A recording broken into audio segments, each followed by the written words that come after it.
Get ready. It's time for a well-deserved break, Pittsburgh. From the KDKA TV studios, it's Pittsburgh Today Live.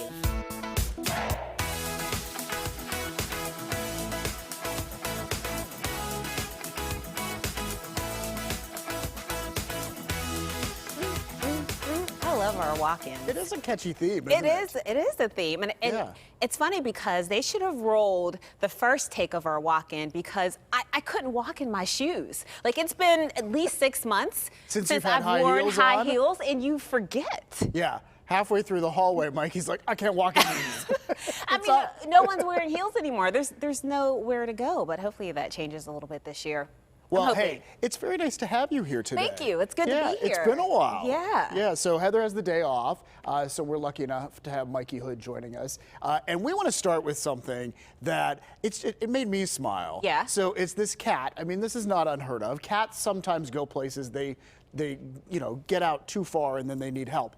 Up in trees, in Yes. particular, is what we're talking about. So this was a case in England where some people called the fire department to come rescue this cat. Well, before the firefighters could even get up there, they put the ladder up, and the cat starts coming down on its own. So he didn't even need any assistance. Not well. He He needed the ladder, I guess, because look at But him. he So knew he's what to very do. carefully coming down, just a little cautious about the whole thing. At one point, he starts like turning around to come down backwards and figures out that's not going to work. So then he just keeps doing this, and and then the fire department was on its way. So cat rescued. That's very impressive. I mean, that's a really steep incline to come down, and he's doing well there. Well, and you think about the size of the cat compared to the distance, but animals are amazing. See, I always thought that was just like in cartoons where they called the firefighters to come and rescue the cat out of a tree, but this actually happened. This actually happened in England, yeah. But the cat sort of rescued itself. I think Marvin would do the same thing. I think Marvin, he would my dad's rescue. cat. Yeah, I think he would rescue himself. I don't think he would climb up the tree to begin with. He would look at it and go,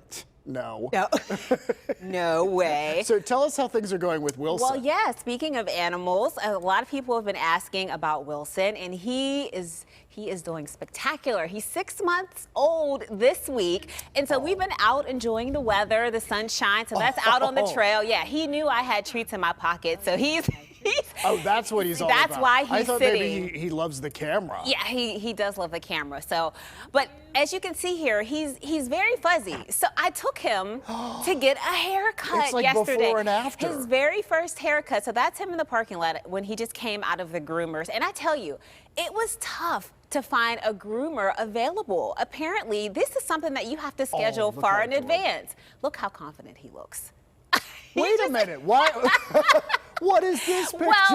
Well, you both got haircuts yesterday, so I had to do a side-by-side comparison. I can tell you, he wore it better. Yeah, but I mean, he had so much fur on him that I had to tighten his collar and I had to tighten like his harness. Because it's like he lost weight. Because he lost weight, yeah. Oh, wow. And I didn't even recognize him. When I went to go pick him up from the groomer, I thought it was a completely different dog. Like, whose dog is this? Is this the dog I own? Wilson. Yeah, so he's loving his new haircut, and so he's doing great. We're glad to hear. I'm so happy for you that you adopted Wilson. And your haircut is fabulous too. Wait, thanks, Mikey. All right, hey, we want to talk about something. If you love flea markets, and you do. I do, and it's funny that we're talking about this today because Mm-hmm. I've just recently gotten into consignment shopping. Oh, well, that's sort of along the same lines, right? yeah. So flea markets, those count too, but there's something exciting happening, and it's unusual because there's a flea market that's coming, and it'll be in a parking garage. Right. You don't normally parking lot flea markets, but not parking garage flea markets. But the Pittsburgh Downtown Partnership or the Downtown Pittsburgh Partnership. I say it wrong. I think it's the hard. Pittsburgh Downtown Partnership. It's But a lot of anyway, keys. the point is they have come up with this idea. They're calling it the Car Bazaar, and it's a pop-up parking garage flea market. I love this. So every Saturday in April, it's going to happen in downtown Pittsburgh at the parking garage you see there at 6th and Penn. It'll be from 10 a.m. to 2 p.m. and it's free to go in to look around. $15 if you want to set up in there, but they give you 2 spaces, a space for your car, and then if you're setting up, the space next to your car where you can put out all the stuff that All you the want to try goods, to sell. So we had to clarify, this is not a flea market for cars. Like, they're not selling No, cars. they're not It's just, selling cars at the car bazaar. it's just in the car garage, but I love it. I mean, you can find such unique things at flea markets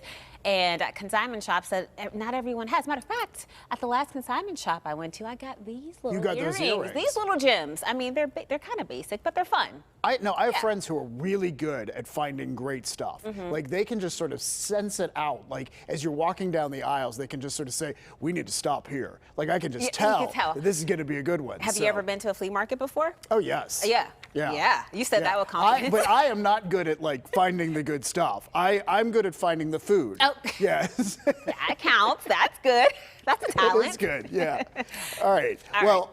Go ahead. No, I was going to say, I've been thinking about this a lot in terms of, like, the summer is coming, the spring, the weather. It's going to be 70 degrees today, and it makes you think about working out.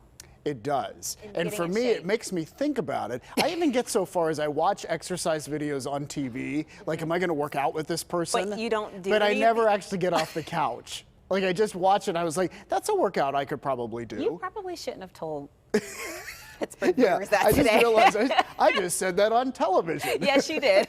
But we want to show you someone that might inspire you. So it's a 78-year-old woman. Her name is Nora Langdon, and she is a determined power lifter. In fact, she is going for her 20th world record. Wow, look at her go. So 13 years ago, she decided to get in shape, and she really ended up blowing everyone's expectations. And so she set 19 world records for her age group. I mean, I can't even lift like a 10-pound weight. Oh, yeah, I would be just the barbell without the weights on it. I would be I mean, that's heavy in itself. That's like 50 pounds. But I don't listen know to if this. Right now, she's lifting close to 400 pounds, squatting 380, and she presses 185. Do not mess with Nora. She can take care of herself. She sure And she can. really is an inspiration. So we just wanted to share it all with you. Love that. I feel inspired. Yeah. All right. I do too. Maybe I'll actually get off the couch. Well, since I'm not working out, but I am working from home. Yeah, you have been really primarily, I have been, right? yeah. And so many people are working from home now, and the thing is, people just want to get outside. Like, you start to feel claustrophobic. Yeah. You know? And then for some people, I think, the whole family is there. The kids are home from school. Right. Your spouse might be there as well. And you really need your own space to actually concentrate. You do. So companies have come up with a pre-built backyard office. How cool is this? And this is something that you can purchase. And so these pictures are coming from a company called Nuka. You can actually rent these, not purchase them, rent them. You can rent them, yeah. And in fact, it's supposed to be the world's first network of smart, Wi-Fi connected backyard office pods. They're only in Europe right now, but they have plans to expand. They will ship you one in 60 days. You set it up in your backyard. It comes with a table and an office chair that you can adjust. The monthly rental is between $362 to $725, depending on the model. However, you have a $1,200 cost for them to set this up for you. So there's an initial cost there, but then look, those doors open. You can have some fresh air coming into your office, and people are talking about, because there's more than one company doing this right now, and some people are talking about, hey, some people may continue to work remotely even after the pandemic is over, and this could be the future where people want a space separate from the house, but yet something that's in the backyard that's right nearby. Yeah, so I love this idea. I mean, they look fantastic. Actually, they look better than my apartment, so I might just move in permanently. Move into the Nuka? But I don't have much of a backyard, so it would have to go in the front yard, and people might walk past, kind of staring strangely. That would be interesting. Yeah. Because with the glass there, it'd be like, oh, Mikey's working hard again. Hello. There she is. But I mean, here's the thing. I've been working from home for some time now, and do I like it? Yes and no. Like, I like it because I can kind of set my own schedule. I can kind of, I can work in my pajamas if need be, which is nice. For lunch, I can take Wilson out for a walk. But no, I don't like it because I don't get to talk to you guys. I don't get to see you in person. So that's what the we challenging miss part. so much, because you two were the food police for me. Yes. Because remember, I would go downstairs to the cafeteria before, you know, everything shut down, or I would go to the vending machine, and somehow this one, she would always catch me whenever I would buy something bad. Yeah. Like if I came back with a cookie and a couple candy bars, Mikey'd be like, David, what'd you get? What are you doing? You know, and you're not here to help me out now, normally. Well, you look good. It looks like you've been doing well. I've stayed away from the vending machine, which is a good thing. Yeah, so I mean, it's the donuts. I know, the that was chocolate your covered bad donuts in the vending downfall machine. there. Okay. All right. You know, Zoom, of course, working from home, more and more Zoom meetings. And I'm so sick of them. well, me too. I'm because over it. You never know when to talk, too. But anyhow, more and more people are looking at themselves on the Zoom meeting and realizing, hey, maybe I should shape up. Maybe I should look a little bit better. And one of the results of this is more men are buying makeup. In fact, the sales are way up, and I have to pull this up here. So beard fillers, very popular. Beard fillers? Beard fillers. I didn't know that was a thing. Yeah, I just know about Just for Men. I mean, I've heard about Just it. for men. I don't know. But and one of the best sellers is Skin Fix Concealer. But one company that specializes in just cosmetics for men says it is up 120% in their sales in the last 6 months. And they say it's because, you know, before men would go into the office and you don't see yourself in a meeting, you know, others are looking at you, but you don't realize what you look like. And now you realize what you look like. That camera is like, this is no. Right. But in all fairness, a lot of the cameras, like on these computers, they're not the best quality. No, So and the lighting is and a the part lighting, of it too. right. So, I mean, here's the trick. You have to turn on the filter on your computer. There's like you can touch up your appearance on the Zoom. I mean, I do it. I'm not ashamed. Tell me more, Mikey. Yes. There's a what little am I missing button out that on? you just have to slide over, and it's called Touch Up Your Appearance, and it works wonders. All right, so when the meeting, let's talk. Yeah. So whenever the meeting goes a little boring, do you find yourself just looking at yourself, like how you look? Because you sort of just want to see. Like I'm fixing my hair. I'm like. It makes me sit up straighter. It does. Like, because I realize I slouch in some of these meetings, and then I look at myself and I'm like, you know, hey, the boss is watching. I should sit up straight, you know? So I do think it changes things being on these Zoom calls. It does. It helps to have a good, what is that called? When you like turn your video camera off. And so the picture that you have there that replaces your live image, it has to be a good picture. I don't even have that. I still have the silhouette, like the little.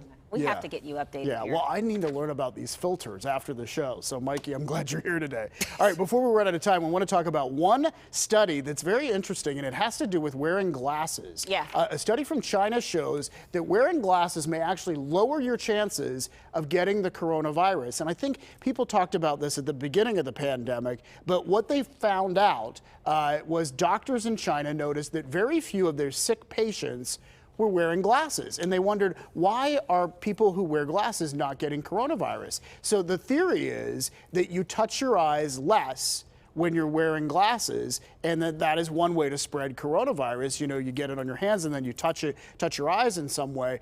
So right now they're saying that this apparently is a true thing. However, they say it needs to be more research before they would recommend that people wear glasses as a way to fend off coronavirus. But you know, they looked at the numbers and they were like, what's going on here? Yeah, I mean, it makes a lot of sense. But I tell you, it's tough wearing glasses this day and age. And I've been thinking about getting LASIK. I don't know, but trying to wear glasses with a mask, because they steam up. Yeah, it's not fun to wear glasses that are steamed up. Because then you can't see where you're going. You've got a mask on your face. People are looking at you and they're thinking, David, you're a hot mess right now. All right. We are out of time. Corey's telling us in our ear. But right now we need to take a break because we still have plenty to get to here on PTL Today. Up next, there has been a lot of buzz about the return of cicadas this year. But we're going to talk to an expert who says these creepy-looking, noisy critters aren't the only ones that could be bugging some of us this spring and summer. We're going to get the lowdown on the bugs coming up. Making me feel buggy. Plus, you know these guys, they're country music superstars, Dan and Shay. They're up for a Grammy this weekend for Best Country Duo or Group Performance, and we're going to get the lowdown on their competition from our friends at Y108. When our Grammy Week Pop Talk Live continues. And it's Wednesday, so of course it's time for Rainier to whip up another delicious meal. And this week she has a fun twist on a classic seafood staple. It's Wednesday, March 10th, 2021. Thanks for being here with us on PTL. We'll be right back.